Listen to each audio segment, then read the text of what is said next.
Halo semuanya, pada kesempatan kali ini aku akan menjawab beberapa pertanyaan guna melengkapi tugas ujian tengah semester pada mata kuliah pengantar ilmu pendidikan. Dengan adanya sistem PJJ ini, keterampilan siswa tidak terasa dengan sempurna karena banyak pengalaman yang seharusnya mereka dapatkan secara langsung bersama-sama, mereka harus usahakan sendiri tanpa bantuan atau pantauan langsung dari seorang pendidik, di mana pendidik mungkin hanya melihat hasil tanpa menghiraukan proses yang mereka jalani. Dengan sistem PJJ ini, anak dituntut untuk mandiri tanpa adanya interaksi sosial secara langsung dengan teman-temannya, di mana hal ini sangat berpengaruh terhadap keberhasilan pendidikan serta ketidakefektifan hasil dari keterampilan anak tersebut, serta berpengaruh terhadap kesehatan mental anak.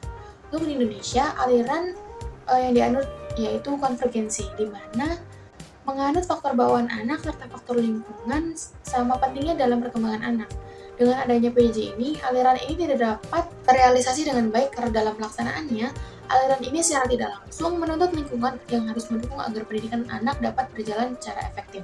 Sedangkan adanya PJJ ini, kita tahu bahwa banyak lingkungan yang tidak dapat mendukung dalam proses pembelajaran anak.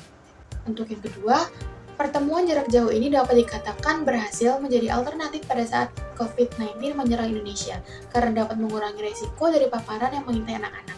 Namun, sistem ini tidak sepenuhnya memfasilitasi anak didik sesuai dengan hakikatnya karena kurangnya pengalaman secara langsung yang didapatkan selama peserta didik menjalani proses pembelajaran.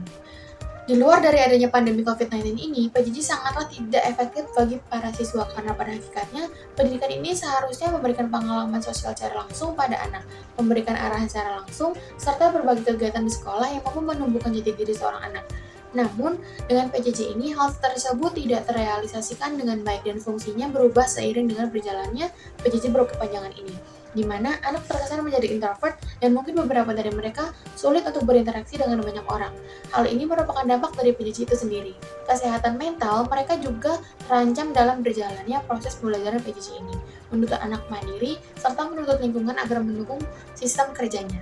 Padahal, kita tahu bahwa banyak faktor lingkungan yang membuat pendidikan ini tidak dapat berjalan dengan lancar, seperti ekonomi keluarga, sarana dan prasarana yang kurang memadai, serta SDM lingkungan yang kurang dapat membantu mengembangkan anak dalam proses pembelajarannya di rumah.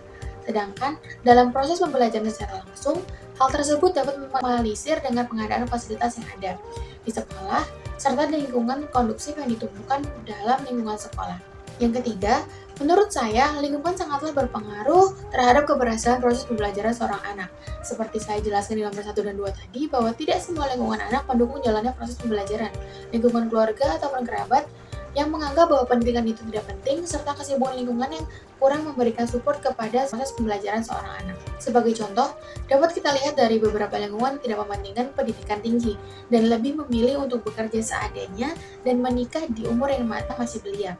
Dalam kasus ini, anak yang seharusnya mendapatkan motivasi dan pengalaman langsung dari seorang pendidik, karena adanya PJJ ini, anak akan mudah terpengaruh dan mengikuti alur lingkungan tersebut dengan memandang remeh pendidikan. Padahal, kalau anak tersebut mendapatkan sarana dan prasarana serta motivasi yang memadai, anak tersebut akan dapat merubah mindsetnya bahwa pendidikan dapat merubah hidup menjadi lebih baik.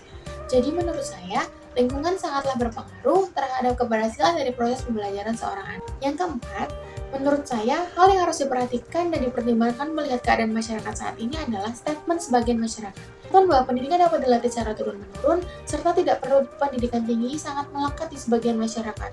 Statement yang tertanam di dalam masyarakat ini harus dirubah karena jika statement ini masih tertanam, pendidikan akan selalu dianggap remeh oleh sebagian orang.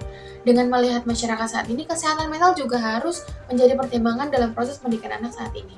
Tekanan dari lingkungan sekitar mungkin akan mempengaruhi proses pendidikan anak tersebut, serta lebih memperhatikan individu anak agar terciptanya kondisi kondusif dalam proses pembelajarannya. Sebagai contoh, dengan pembelajaran, dapat mengurangi jumlah siswa dalam pembelajarannya agar setiap siswa mendapatkan perhatian dalam proses pembelajaran, serta dapat lebih fokus dalam memperhatikan pembelajaran yang diberikan. Serta menggunakan teknologi yang ada juga dapat dilakukan karena kenyataannya pada zaman sekarang anak lebih cenderung menggunakan gadget dalam semua aktivitas, menggunakan proses pembelajaran berbasis e-learning dengan tetap memperhatikan kesehatan mental anak menjadi alternatif dalam pendidikan saat ini.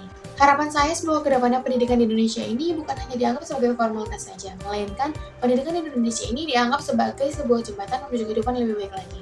Dan juga kedepannya pendidikan di Indonesia dapat merata di seluruh Indonesia dengan kapasitas fasilitas yang sama rata, serta dengan adanya pendidikan yang merata di seluruh Indonesia ini dapat meningkatkan SDM menjadi berkompeten di bidangnya.